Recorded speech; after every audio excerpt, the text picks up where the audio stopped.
Herederos de Bendición, con el pastor Carlos Peña.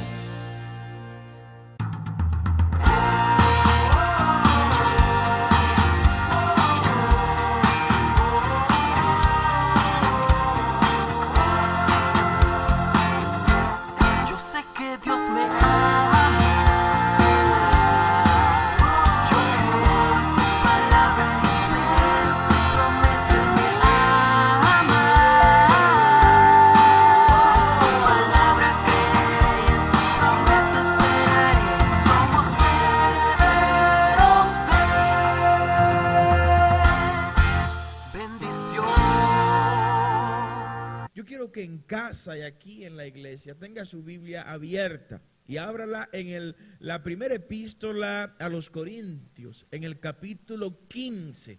Pero tranquilo, durante la semana saque un tiempo para que analice por completo este capítulo 15 de Primera a Corintios, escrito por el apóstol Pablo.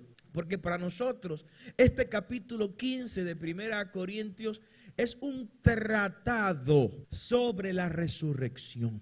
Aquí Pablo se esmera, Pablo toma tiempo a profundidad para hablar sobre el tema de la resurrección. Y lo escribe este capítulo 15 en un momento que algunos se habían levantado a lo interno de la iglesia en Corinto contra la resurrección. Esto no es nuevo. Ya ustedes recuerdan que entre las sectas de los judíos había una de ellas que eran los saduceos, que se oponían, no creían en la resurrección de los muertos.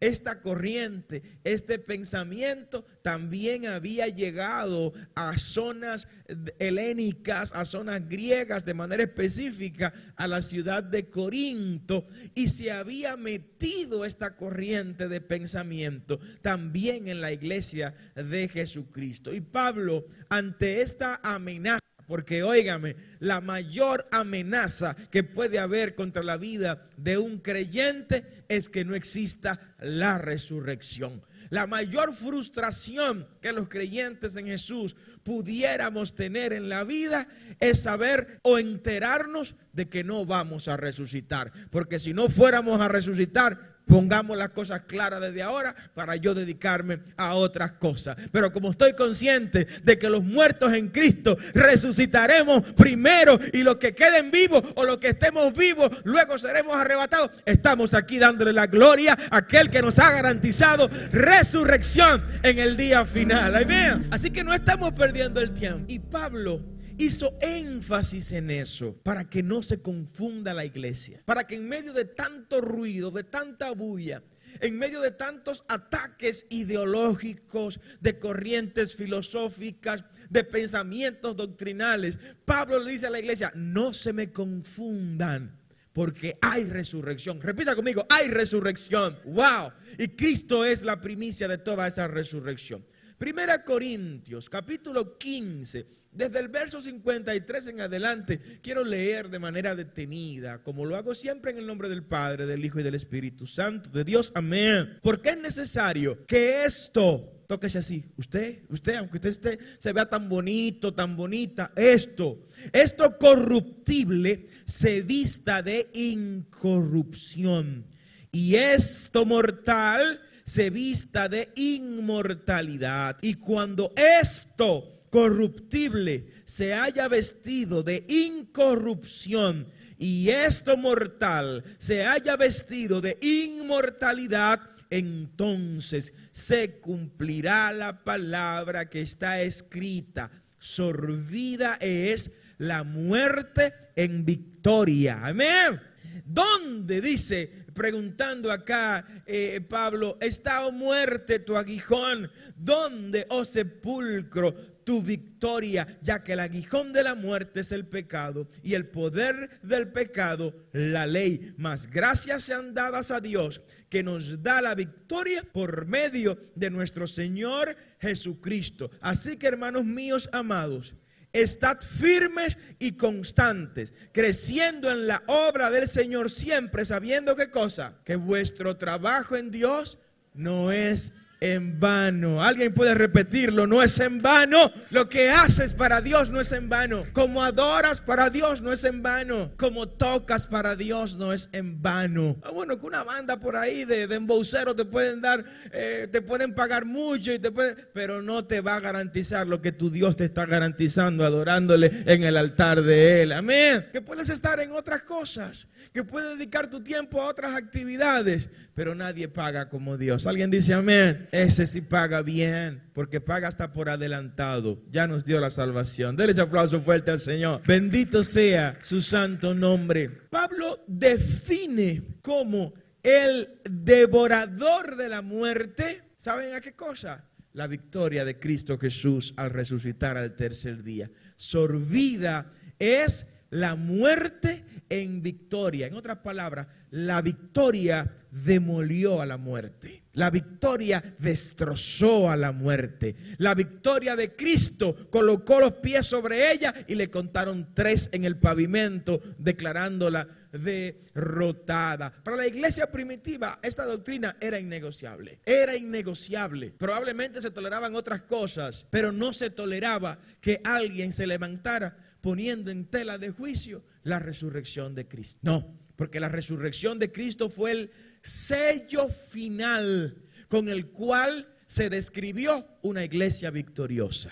Fue el sello último, fue la última estampa, la última firma que se necesitaba para validar a Jesús como el Mesías, el ungido, el enviado de Dios. Y así Pablo lo declara desde el primer verso, desde el primer versículo de este capítulo 15 de 1 Corintios. Pablo inicia diciéndole a los muchachos en Corintios: chicos, os declaro, hermanos, el evangelio que os he predicado, el cual también recibisteis, en el cual también perseveráis. Le está diciendo a ustedes: yo les enseñé un evangelio. A ustedes yo les enseñé una doctrina. Cuando fundé la iglesia, yo les dejé en la doctrina que les enseñé un pensamiento clave, una idea y un concepto innegociable de nuestra fe, que es la resurrección. Les recuerdo lo que les prediqué. Y dice en el verso 2: por el cual asimismo, si retenéis la palabra que os he predicado, sois salvos, si no creísteis en vano. Si cambiaste, si sacaste de tu pliego doctrinario la esperanza de la resurrección, no te vistas que no va, porque la resurrección tiene que ser creída, tiene que ser abrazada, tiene que ser promovida, tiene que ser predicada y hasta tiene que ser vivida antes de experimentarse en el propio cuerpo. Por eso el que ha sido bautizado, óigame, ha sido bautizado en las aguas como señal de que fue muerto como Cristo murió en la cruz, y cuando es levantado de las aguas es resucitado como Cristo fue resucitado al tercer día para vivir una vida nueva. Vida nueva es vida en resurrección. Dale ese aplauso más fuerte a tu Señor, iglesia, por favor. Y dice en el verso 13 el apóstol Pablo de 1 Corintios 15: porque primeramente os he enseñado lo que asimismo recibí. Pablo recibió información directa de gente que vio a Cristo resucitado. ¿Alguien dice amén? Pablo no vio a Cristo de manera presencial. Creen algunos. Otros creen que sí, que en algún momento se cruzó con Cristo de manera personal, de manera física, aunque camino a Damasco tuvo el encuentro personal con Cristo luego de Cristo estar ya resucitado. Sin embargo, toda la información que sobre Cristo y sobre el Cristo histórico Pablo redactó en sus 14 epístolas paulinas, la recibió de gente que vio a Jesús antes y después de este haber sido resucitado. Gente que vio las llagas en el cuerpo de Cristo ya resucitado. Gente que estaba sentado en un salón y de repente vieron que Cristo traspasó la pared de ese salón ya resucitado y habló con Cristo. Gente que se sentó a la mesa cuando iban camino a Emaús y vio que Cristo ya resucitado partió el pan como lo hacía antes de resucitar y se dieron cuenta que era el Mesías resucitado. De manera que que lo que le estoy enseñando no es invento mío. Dale ese aplauso fuerte al Señor. Lo que le estoy enseñando es la historia confirmada por testigos presenciales de la resurrección de Jesús. Y él hace recuento de esto. Lo que yo recibí, y mantengan eso para que sean salvos. Que Cristo, esto fue lo que yo recibí, que Cristo murió por nuestros pecados. ¿Alguien dice amén? Entonces, ¿por qué sigue mortificado por tus pecados? Ya Cristo murió por tus pecados. Ya no tienes que cargar más esas cruces, ni esas cargas que te han puesto. Lo primero fue eso, que murió por nuestros pecados, dice Pablo, como lo dice la Escritura. Dice el verso 4, y que fue sepultado. Esto es importante este aspecto en la historia cristológica. Cristo no solo murió, no, Cristo fue sepultado. Y fue sepultado con evidencias históricas de esa sepultura, porque fue sepultado en una propiedad de un noble judío llamado José de Arimatea. Una propiedad con nombre y apellido de su propietario. Un propietario que era una persona distinguida entre los príncipes de Israel, entre los principales de Israel. Una tumba donde se sepultó Cristo, custodiada ¿por quién? Por soldados romanos que tenían que pagar con su propia vida esos soldados romanos si se perdía un cadáver de esa magnitud conflictiva como lo fue el cadáver de Jesús. Los fariseos, los religiosos fueron donde los gobernadores y le dijeron, no solo se va a sepultar, no, sino que me pongan guardias ahí, porque él dijo que él resucitaría al tercer día.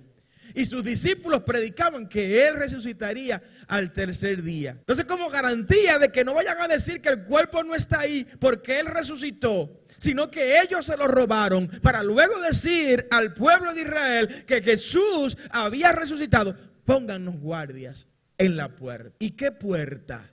Una puerta que no podía ser movida por 1, 2, 3 ni 4 guardias.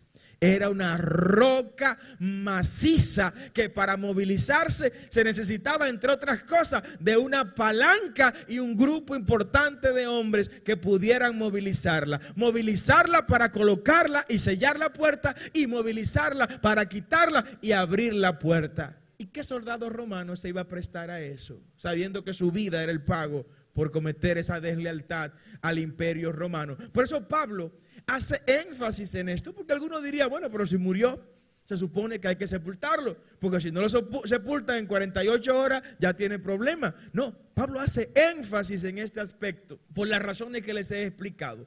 Y que fue Cristo sepultado en el verso 4, y que resucitó al tercer día, conforme a las Escrituras.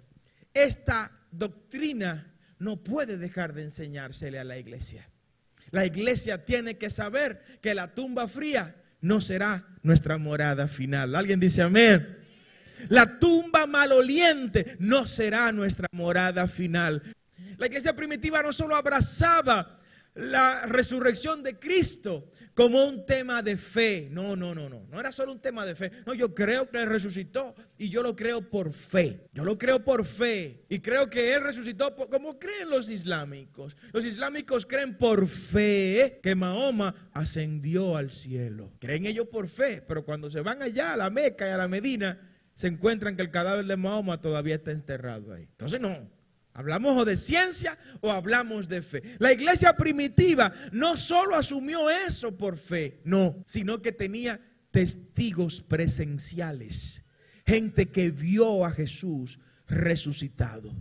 Gente que vio a Jesús cuando éste ascendía al cielo. ¿Le he escuchado eso? El libro de los Hechos habla que en aquella gran comisión, cuando el Señor le dijo a los chicos que vayan y que hagan discípulos y que los bauticen en el nombre del Padre, del Hijo y del Espíritu Santo, dice la palabra que mientras Él hablaba, en una nube, Él se iba levantando hasta llegar a donde se encuentra hoy, a la diestra del Padre, intercediendo por ti y por mí, para que como Él resucitó, tú y yo también resucitemos. Denle ese aplauso al Señor. Sí, o sea, gente que vio a Jesús. Y Pablo no se perdió en eso. No, espérense, yo no estoy hablando de disparate, dice Pablo. Yo les voy a hablar a ustedes con pruebas irrefutables de la resurrección de Cristo. Abra su Biblia, por favor. 1 Corintios, capítulo 15, verso 5 en adelante. Dice el apóstol Pablo, ¿por qué razón hay que predicar la resurrección? ¿Por qué razón tenemos que creer en la resurrección? Y dice en el verso 5, porque Cristo resucitado apareció a Cefas, apareció luego a los 12. Están escuchando, ¿verdad? Se le apareció a Cefas, se le apareció a los 12. En el verso 6, después apareció a más de 500 hermanos al mismo tiempo. ¿Están escuchando, iglesia? De los cuales muchos viven aún. Pablo le estaba diciendo, si ustedes dudan lo que estoy diciendo, hay quienes están vivos todavía, de esos que estaban ahí. Ustedes quieren verlo, ustedes quieren hablar con ellos, para que no sea yo mismo que le diga la resurrección de Cristo cuán real fue. Todavía hay gente, dice Pablo, cuando escribió esta carta a los Corintios, esta primera carta a los Corintios, todavía hay gente que vio a Cristo resucitado, que están vivas. ¿Tienen duda todavía? Si alguien osaba decirle a Pablo que tengan duda, Pablo le iba a decir de seguro, pues ármenme una concentración grande ahí. Convoquen a todo el pueblo de Corinto, que voy a llevarle a todos los que están vivos, de los que fueron a Jesús, de los que vieron a Jesús resucitado. De manera que este tema, desde la perspectiva apostólica, no tiene ninguna duda. Y sigue diciendo en el verso 7 de 1 Corintios 15, después apareció a Jacobo, después a todos los apóstoles, y al último de todos, como a un abortivo, me apareció a mí. Amén. Porque fue de los apóstoles de la iglesia primitiva y de los autores bíblicos que no vio a Jesús de manera presencial. Entonces, iglesia, les recargo en este día que la resurrección de Cristo es una columna vertebral de la doctrina cristiana. Es una columna innegociable de la doctrina cristiana evangélica, y que esa doctrina tenemos que predicarla. Tenemos que predicarla. Tenemos que compartirla, tenemos que enseñarla y aprender cada día más de él. La resurrección del Mesías es lo que hace que nuestra fe no sea en vano. ¿Alguien escuchó lo que dije? La resurrección de Cristo es lo que permite que nosotros no definamos nuestra fe en Cristo Jesús como algo sin fundamento, como algo hueco, como algo sin sustancia. Y Pablo nos lo enseña. Pablo nos lo enseña de esa manera, diciéndonos, si Cristo no resucitó, usted y yo estamos aquí, ¿saben haciendo qué? Perdiendo el tiempo. ¿Se comprende lo que predico, verdad? Bueno, es bonito estar aquí, los chicos cantan hermoso.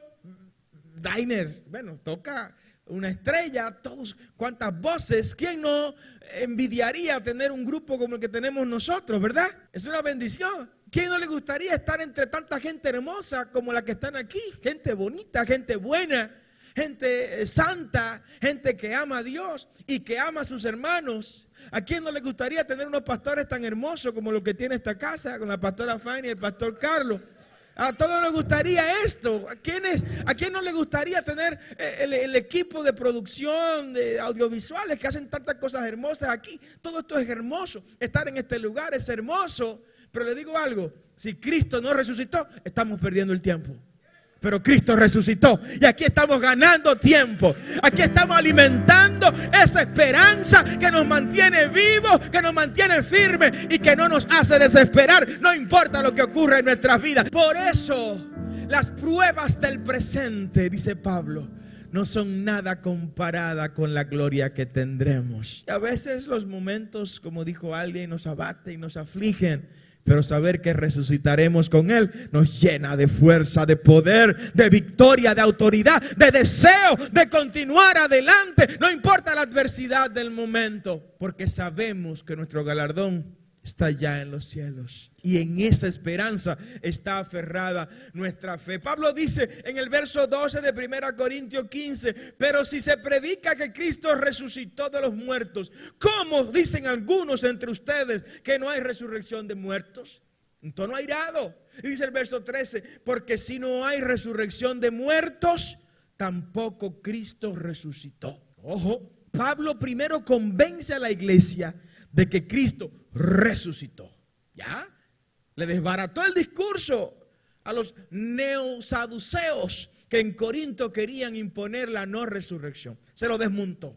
¿Cómo se lo desmontó? Primero, mostrando que hasta personas vivas están que pueden dar testimonio de que vieron a Jesús. No existían los celulares, pero si es en este tiempo, le dice, busquen más atrás que hay selfies de esa persona con Jesús resucitado.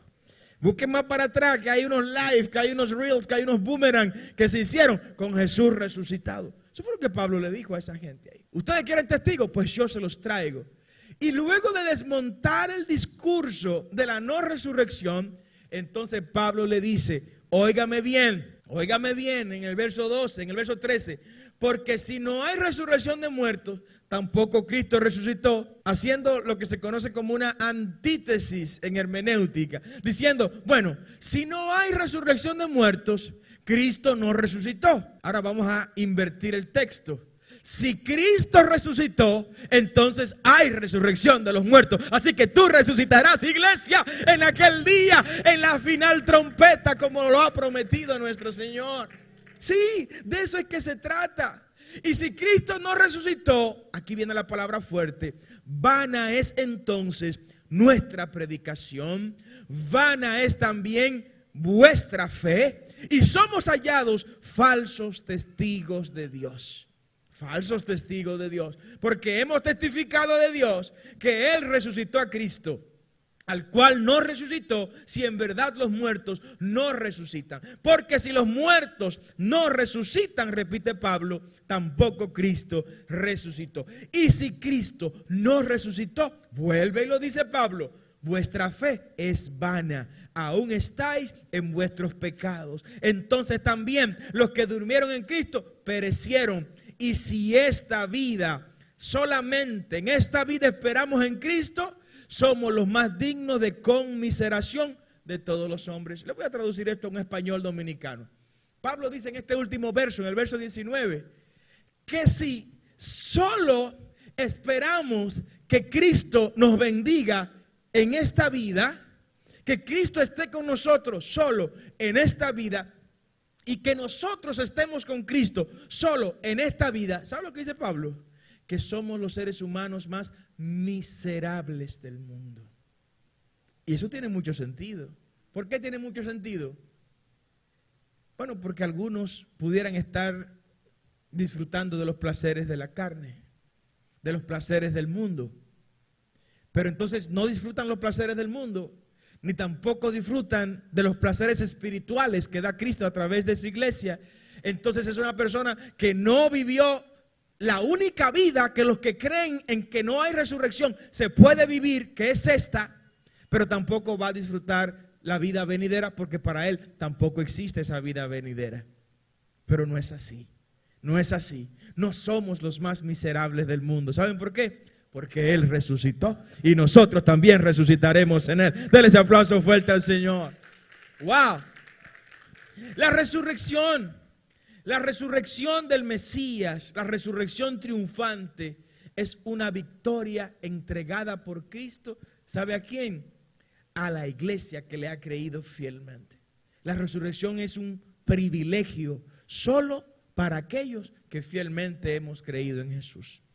Los que hemos muerto al pecado, los que hemos abrazado su vida, la resurrección es para nosotros. Hay dos tipos de resurrección, algunos van a clasificarla en un grupo mucho más amplio, es posible. Para los fines de esta predicación quiero hablarle de dos tipos de resurrección. Un primer tipo de resurrección es para vida eterna. Hay una resurrección que es para vida y hay otra resurrección que es para condenación. Oh, pastor, ¿qué estamos diciendo con esto? Sí, que los pecadores también resucitarán, que los perdidos también resucitarán, que los que serán condenados también resucitarán. No solo los salvados resucitaremos, también los que han de tener perdición eterna van a resucitar. Cristo lo dijo. Vaya conmigo por favor al Evangelio de Juan, capítulo 5, verso 29, de manera rápida, de manera expresa. Cristo declara acá estos dos grandes bloques o tipos de resurrección. al que todo ser humano tendrá que someterse. El primero es esta resurrección que tiene que ver para la vida. Dice Juan capítulo 5, verso 26 en adelante, porque como el Padre tiene vida en sí mismo, así también ha dado vida al Hijo, el tener vida en sí mismo. Y también le dio autoridad de hacer juicio por cuanto es el Hijo del Hombre. No os maravilléis, dice el verso 28, de esto, porque vendrá hora cuando todos los que están en los sepulcros oirán la voz, y los que hicieron lo bueno saldrán a resurrección de vida, mas los que hicieron lo malo a resurrección de condenación. Estos dos grandes bloques de resurrección están muy de la mano con las obras de la persona, con el estilo de vida del ser humano. Usted escogió el camino ancho, pues usted sabe cuál es el destino, el final del camino ancho. Escogió el camino estrecho, usted lo sabe. Quiero abrir un poco más esta parte para que aclaremos el por qué la resurrección para vida está reservada solo para quienes han aceptado a Cristo como su modelo de vida. ¿Hay alguien aquí de esos? ¿Quién aquí ha aceptado? Levante su mano. Quiero ver su mano levantada. Usted ha aceptado como modelo de vida a Cristo Jesús. Pues le profetizo algo. A usted se le ha garantizado resurrección para vida. Dale ese aplauso fuerte al Señor. Amén. Resurrección para vida.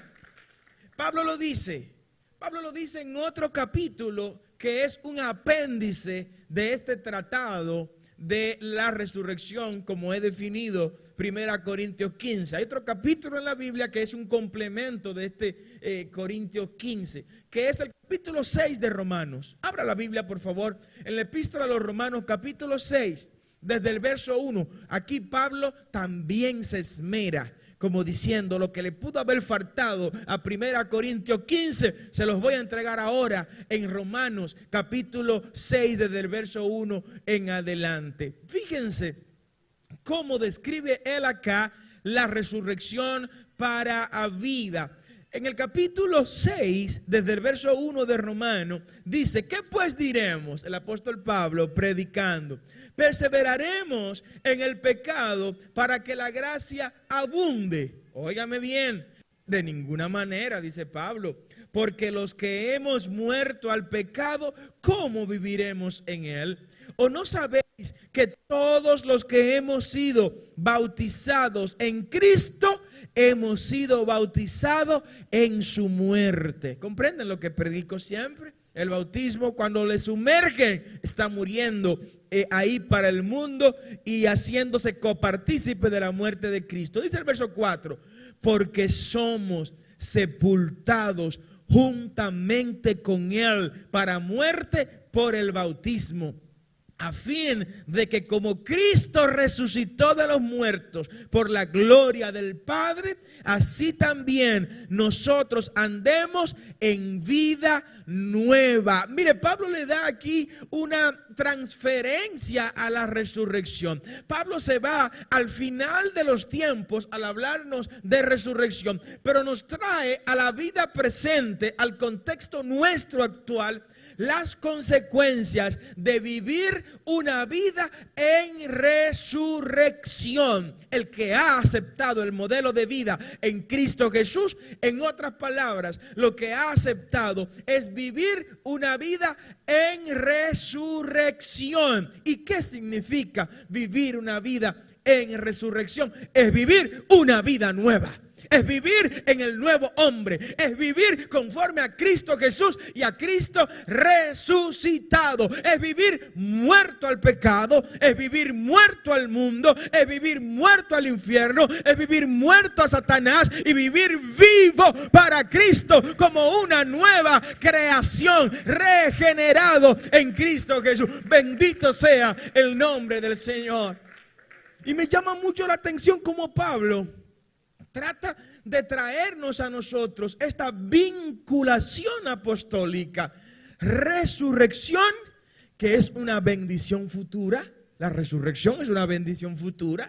María está esperando aquella trompeta final para resucitar, Pablo lo está esperando, Pedro lo está esperando, todos los que han muerto en Cristo Jesús están esperando esa trompeta final para resucitar, ¿cómo? Incorruptible. O sea, es una bendición futura, escatológica, es una bendición profética. Pero Pablo dice, no hay que esperar aquel tiempo futuro para empezar a vivir la resurrección. ¿Quieres empezar? Ahora, aquí, en el presente y con todos los tuyos, a vivir y a disfrutar de la resurrección. Pues vive una nueva vida en Cristo Jesús, conforme a su voluntad y desvinculado de todo pecado, de todo mal, de toda afrenta al Señor.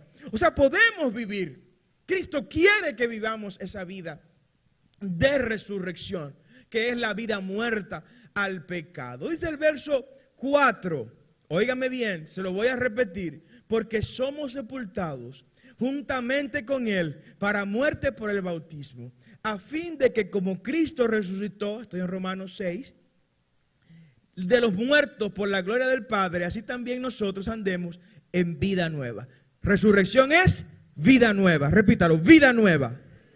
Dice el verso 5, porque si fuimos plantados juntamente con Él en la semejanza de su muerte, esto es importante, iglesia, esto es importante, porque no hay resurrección sin sepultura. Sepultura con muerte, muerte con cruz, que es padecimiento. O sea, el padecimiento de Cristo fue el vaticinio de su resurrección. El padecimiento de Jesús profetizó. El hecho santo de su muerte en la cruz fue lo que activó la profecía de su resurrección. Pablo está diciéndole a la iglesia acá que si somos plantados juntamente con Cristo en la semejanza de su muerte, en otras palabras, si padecemos juntamente con Cristo, juntamente con Él, resucitaremos con poder y con gloria. Dale ese aplauso al Cristo glorioso. Así que no le huyas a los padecimientos de Cristo. No le huya a ser copartícipe del dolor de Cristo. No rehuses a padecer cosas semejantes a las que Cristo padeció. Nunca lograremos alcanzar su padecimiento, evidentemente.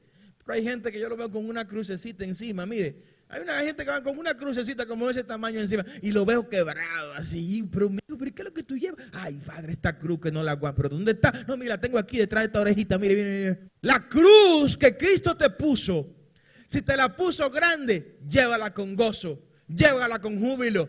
Si te la puso pequeña, llévala con gozo, llévala con júbilo, porque esa es la cruz que acorde a tu medida tú puedes llevar a tu Gólgota. Y esa es la cruz en la que acorde a tu medida tú te vas a crucificar. Y esa es la cruz que acorde a tu medida te va a empujar a una resurrección en menos de 72 horas en el nombre de Cristo Jesús. Dale ese aplauso fuerte al Señor. Amén. No botes tu cruz, pero tampoco te quejes de tu cruz. Cristo nos dio ejemplo de eso. Cuando iba en el camino, apareció alguien, apareció Simón de Cirene, pero él no salió a buscarlo. Cristo no lo salió a buscar. ¿O alguien conoce cuando Cristo dijo que alguien me ayude con la cruz? No, en ningún momento. Él muestra compasión. Y le dicen, mujeres de Jerusalén, no lloren por mí, lloren por vosotras y por vuestros hijos. Porque si al árbol verde, mira cómo me tienen, ¿qué no van a hacer con ustedes? Profecía que se cumplió en el año 70, cuando se destruyó todo el templo de Jerusalén y gran parte de Jerusalén. Sí, o sea, Cristo no se quejó de su cruz porque Él sabía que ese era su llamado. Y que si Él rehusaba a pasar por ese proceso, nos iba a privar a nosotros de esta gloria y de esta bendición de poder hoy decir que como Él resucitó, nosotros también vamos a resucitar, porque fuimos plantados juntamente con Él. Cuando sufres por Cristo, te estás haciendo cómplice de Cristo en su sufrimiento, pero ¿sabes qué? Te estás haciendo socio de Él en la empresa de la resurrección. Aleluya. Cuando sufres por Cristo, estás caminando el mismo camino de Él. ¿Y cuál fue el camino de Él? El camino al Gólgota, el camino al sepulcro, el camino a la resurrección y el camino al cielo. Ese es el camino que yo quiero recorrer. No quiero otro camino que no sea ese. Aunque en el camino encuentre espinas, aunque encuentre caldos y encuentre mucho sufrimiento. Dice el verso 6, ya concluyendo esta parte. Sabiendo esto, iglesia, dice Pablo en el capítulo 6 de Romanos, verso 6. Sabiendo esto, que nuestro viejo hombre fue crucificado juntamente con él, para que el cuerpo del pecado sea destruido, a fin de que no sirvamos más al pecado. Pablo está hablando de la posibilidad de empezar ahora a vivir la resurrección. Si eso es así, hay que invertir más en las cosas que no perecen. Si eso es así, la eternidad tiene que ser un asunto a tomar muy en serio, porque después de esta vida no viene el final. No, después que usted termina la vida en esta tierra, su vida pasa a otro nivel de vida que se llama eternidad. La muerte no es lo contrario a la vida. Oh, ¿qué está diciendo, pastor? Sí, la muerte no es lo opuesto. La muerte no es el lado extremo opuesto a la vida, no. La muerte es el lado opuesto o extremo contrario. ¿A qué cosa? Al nacimiento.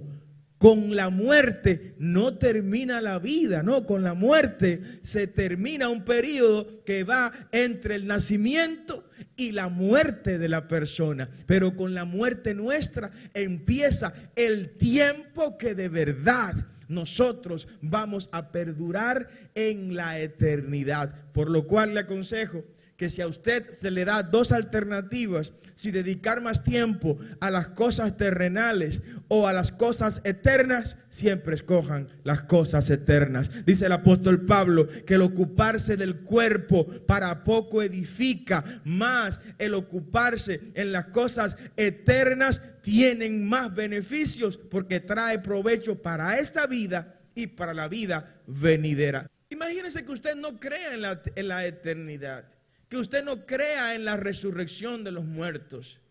Si no hay resurrección de los muertos, como usted dice, si ciertamente no resucitaremos, pero usted decide vivir una vida acorde a lo que Cristo ha establecido, pero no hubo resurrección, ¿de qué se perdió? No se perdió de nada.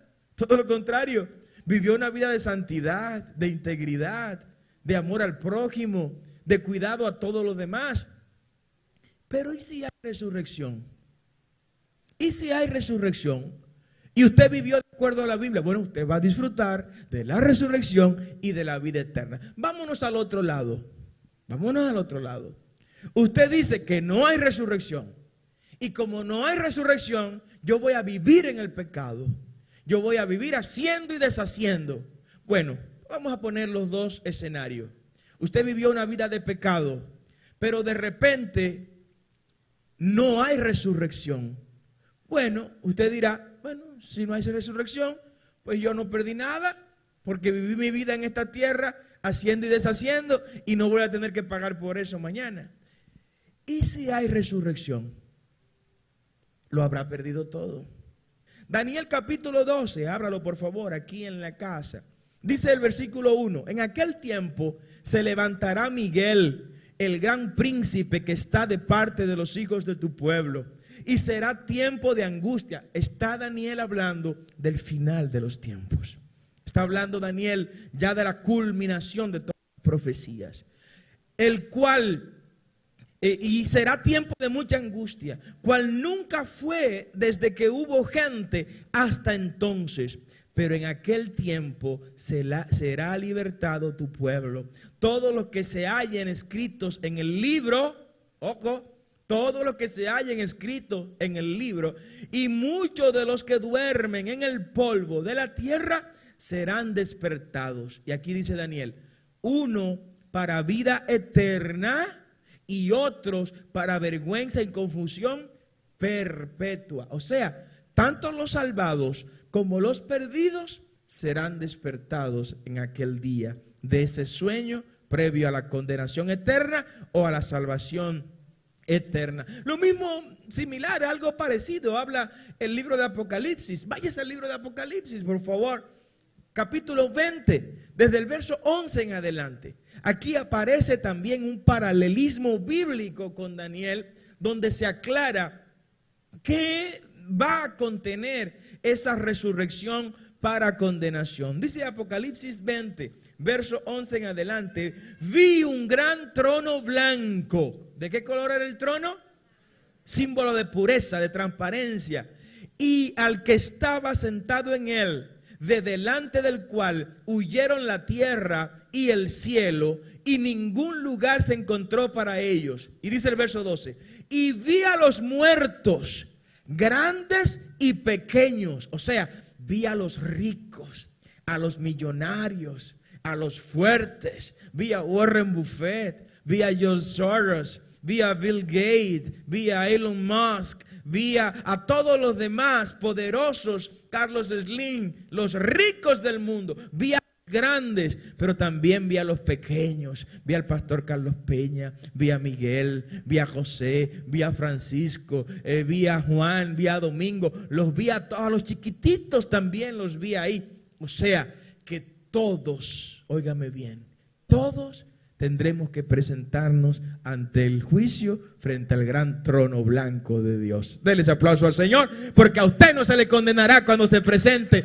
ante ese trono. Vi a los grandes, sí, los grandes que creen que todo lo bueno y especial es para ellos. También los grandes estarán ahí. Y los vi de pie ante Dios, y los libros fueron abiertos. ¿Qué espectáculo será ese? ¿Qué momento será ese? Cuando se han abierto los libros. ¿Y qué estará escrito en esos libros? ¿De qué quieres que se hable de ti en ese libro? Este es el momento para escribir las páginas de ese libro que también se va a leer para nosotros en aquel día. Eso es resurrección. Y sigue diciendo el Apocalipsis, Juan: y vi a los muertos grandes y pequeños de pie, y los libros, eran varios libros, fueron abiertos. Y otro libro fue abierto, el cual es el libro de la vida. Oh, gloria al nombre del Señor. Y fueron juzgados los muertos. Oigan, ¿por qué? Oigan, ¿por qué? Porque hay que entender lo de la gracia. Hay quienes han malinterpretado ampliamente el concepto de gracia. Gracia es un don inmerecido, es un regalo que usted y yo no merecemos.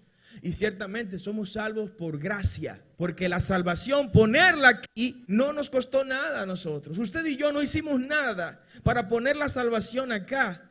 Ahora, esa salvación hay que extender el brazo para agarrarla. ¿Alguien entiende lo que estoy predicando? Es como el vaso de agua. Ponemos un vaso de agua en una mesa, pero usted tiene sed. Bueno, yo le puse el vaso de agua en la mesa. Usted tiene sed. Usted quiere mitigar su sed. Usted quiere eliminar la sed. Bueno, el vaso no se va a mover a donde está usted. Usted tiene que ir donde está el vaso. Usted tiene que agarrar el vaso, tiene que levantar el vaso, tiene que inclinar el vaso, tiene que echar el agua que está en el vaso en su boca y luego tiene que entrar el agua hasta donde debe entrar para que pueda mitigar su sed. Eso es lo mismo con la salvación y la gracia. Usted no hizo nada para que el vaso esté encima de la mesa. El vaso lo puse yo. Cristo puso la salvación acá. Está ahí la salvación. Vengan a mí, dijo él, vengan a mí, vengan a mí. Hay que moverse, hay que caminar. Pues mire lo que dice el libro de Apocalipsis. Váyase conmigo, por favor. Apocalipsis 20, verso 12, la parte B. Y dice: el cual es el libro de la vida, y fueron juzgados los muertos por las cosas que estaban escritas en los libros según sus obras. Ojo, iglesia, según sus obras. Porque hay un grupo de gente vaga que se ha limitado a decir: no, que esto es por fe. Muéstrame tu fe por tus obras, dice la palabra. La magnitud de tu fe yo la voy a ver por tus obras. No me diga que usted vive por fe y sin embargo usted no es parte integral activa del cuerpo de Cristo. No. No me diga que usted vive por fe y usted es incapaz de darle un abrazo a alguien. No me diga que usted vive por fe y usted no tiene el valor de pedir perdón a los demás, aun cuando los demás sean quienes le hayan ofendido. Muéstrame tu fe por tus obras. Las obras son la evidencia vívida, la evidencia tangible de que usted es una persona de fe. Usted es una persona de fe. Hágale bien a su prójimo, invierta en su prójimo, dedíquele tiempo a los suyos, dedíquele tiempo a la obra, trabaje como si fuera el último día de su vida. Esa es la fe en acción. La fe es activa. Y dice el verso 13, y el mar entregó los muertos que había en él, y la muerte y el Hades entregaron los muertos que habían en ellos, y fueron juzgados cada uno, de nuevo lo dice, según sus obras. O sea, Dios quiere obras, Dios quiere acción, porque la resurrección está muy vinculado a la acción. La resurrección está vinculada al movimiento. Cuando Cristo resucitó, hubo movimiento. Esto no fue algo solemne, tranquilo, en silencio. No, hubo un movimiento. La roca se movió de la tumba. La roca se movió, se echó a un lado. Los guardias que estaban ahí salieron corriendo, asustados de lo que estaba pasando. Y Cristo salió como Juan por su casa. Salió como el dueño de la tumba, como el dueño de Israel, como el dueño de Jerusalén, como el dueño de la tierra, como el dueño del mundo. Y la tumba no pudo contenerle. ¿Alguien puede darle un aplauso al Señor en esta hora? Cristo resucitó y la resurrección es acción. Y bueno, hablábamos también de los que resucitarán para vida, que es la otra resurrección. Resucitarán para vida y de manera clara lo establece Romanos capítulo 6, verso 1 en adelante, que dice en el verso 3, por ejemplo, ¿o no sabéis que todos los que hemos sido bautizados en Cristo Jesús hemos sido bautizados en su muerte? Porque somos juntamente con él sepultados, y si así es, con él para muerte por el bautismo, a fin de que como Cristo resucitó de los muertos por la gloria del Padre, así también nosotros andemos en nueva vida. Con la resurrección de Cristo se derrotó a varios entes en el mundo espiritual. La resurrección de Cristo, dijimos en el tema del mensaje, que es la victoria más evidente de la vida de Cristo. Con la resurrección de Cristo derrotamos a Satanás. ¿Alguien dice amén? Cristo derrotó a Satán con su resurrección. Cuando Cristo resucitó, llenó a Satanás de frustración, llenó a Satanás de amargura, lo llenó de dolor que no ha podido recuperarse nunca y que nunca se va a recuperar. Y esa es la razón por la que Él nos odia tanto a nosotros. Satanás nos odia tanto a nosotros. Es porque el destino que usted y yo tenemos le tocaba a Él y Dios se lo quitó para entregárnoslo a nosotros. ¿Alguien dice amén? Segunda razón por la que nos odia tanto es porque nosotros sí podemos ser perdonados. Satanás no puede ser perdonado. Satanás ya está condenado. Sin embargo, tú tienes profecía de vida eterna y de resurrección. Alguien puede recibirla en esta hora. Por eso no nos deja tranquilo ese pobre diablo. Por eso nos molesta tanto. Por eso nos está esperando allá afuera. Pero que sepa que no le vamos a huir, que nosotros somos gente de vida, de resurrección, y Él es quien tiene que huir de nosotros.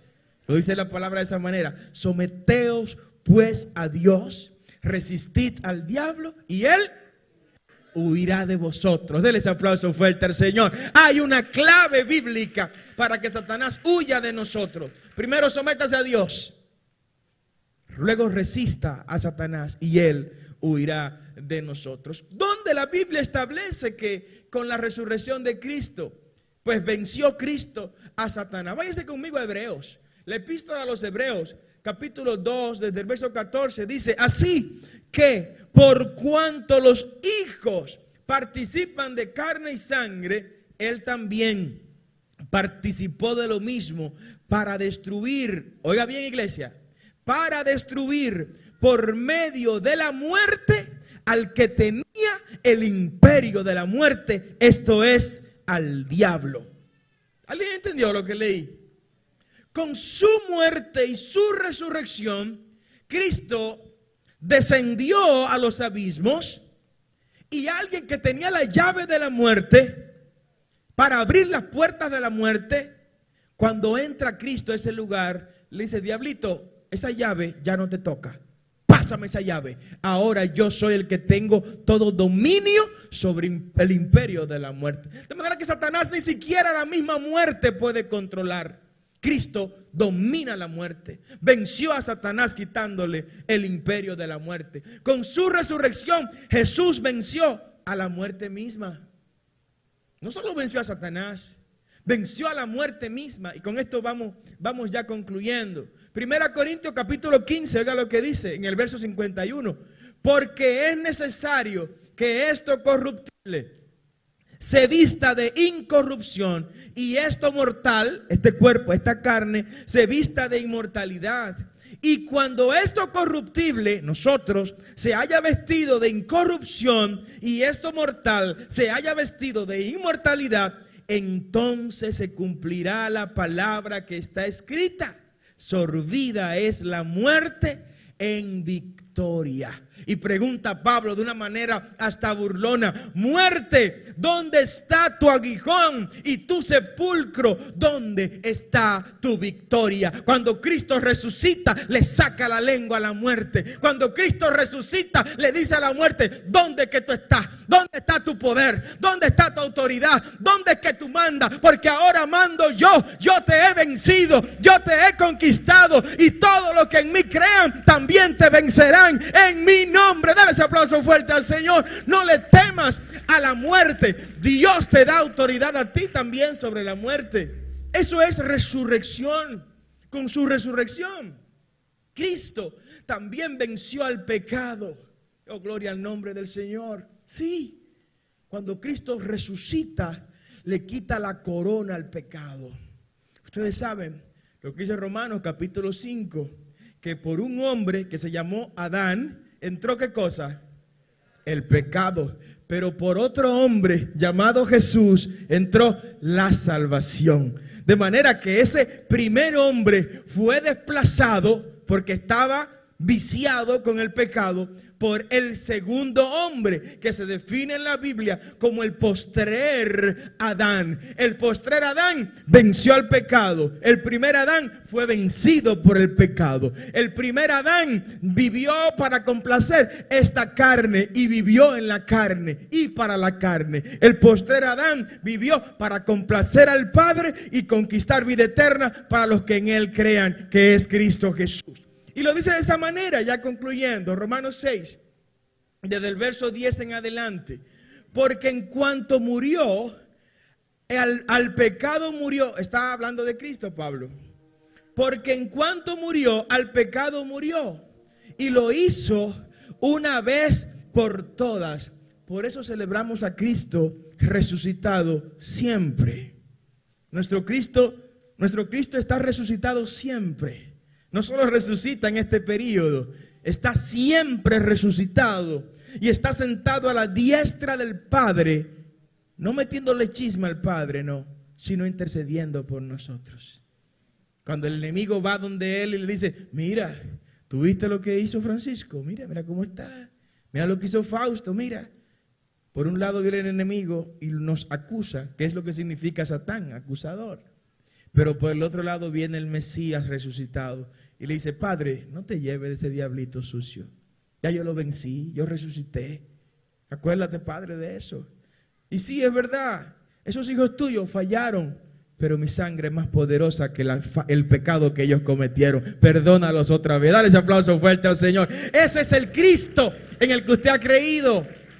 No es uno que está ahí para condenarlo, está para salvarlo. Es esa mano amiga que necesitamos ante el Padre. Y el pecado murió una vez por todos, mas en cuanto vive, para Dios vive. Ahora dice el verso 11 de Romanos 6: así también vosotros, iglesia, consideraos muertos al pecado. Muerto al pecado es decirle al pecado: tú no tienes autoridad conmigo. No, tú no eres quien me manda, tú no eres quien me ordena, tú no eres quien me ciñes, pero vivos para Dios en Cristo Jesús, Señor nuestro. Así que la resurrección es vida nueva, iglesia. Resurrección es vida nueva.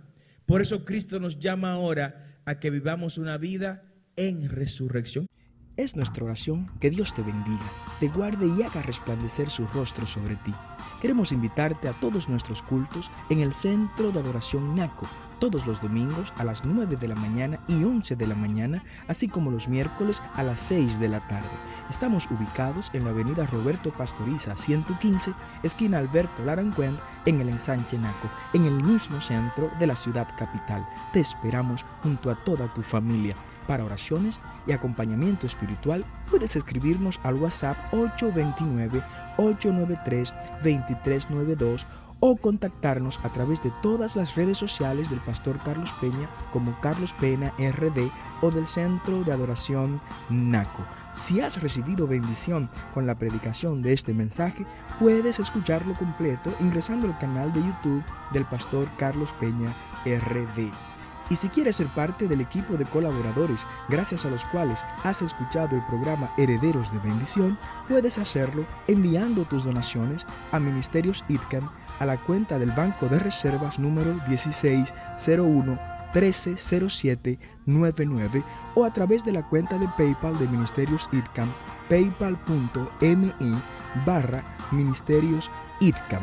Dios te bendiga y será hasta la próxima en otra entrega de tu programa Herederos de Bendición.